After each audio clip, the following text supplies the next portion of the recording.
kulishika neno la Mungu na mafundisho yote ya imani ya Kikristo na wokovu na damu ya Yesu? Sema ndio, ninaamini. Ndio, ninaamini.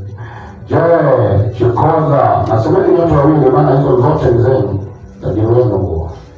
Je, Chikoza, utakubali kuwajibika kikamilifu kwa uwezo wa Roho Mtakatifu na maandiko? Sema nitakubali. Je, Chikoza, utakuwa mwaminifu kwa maombi na kusoma Biblia kila wakati ukimtegemea Roho wa Mungu katika kutimiza kazi yako ya ukasisi? Sema ndivyo nitakavyofanya.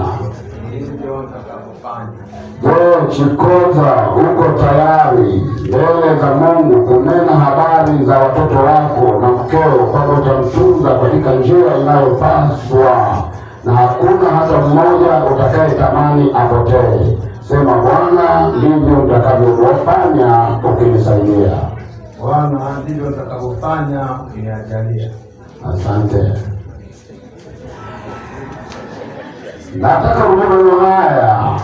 Je, Chikoza, utakubaliana na taratibu za uongozi wa kanisa la Light of God na viongozi wako walio juu? Je, utawatii kisheria na kiimani? Sema ndivyo nitakavyofanya Bwana akinisaidia. Ndivyo nitakavyofanya Bwana akinijalia. Rudia tena au sikurudia. Sema tena hivi. Je, utakuwa tayari kuwaimarisha wenzako wadogo walio chini yako kwa mamlaka takatifu ya neno la Mungu? Sema ndivyo nitakavyofanya. Ndivyo nitakavyofanya. Je, Chikoza, utakuwa tayari kuwatafuta waliopotea na kuwarejesha katika zizi kwa uwezo wa ushauri wa Mungu na neno lake? Sema ndivyo nitakavyofanya. Ndivyo nitakavyofanya. Je, Chikoza, utakuwa tayari wakati wote unaofaa na usiofaa kusimamia hii kazi ya imani pasipokuwa na mali au kuwa na mali kwa mamlaka ya Mungu? Sema ndivyo nitakavyofanya. Ndivyo nitakavyofanya.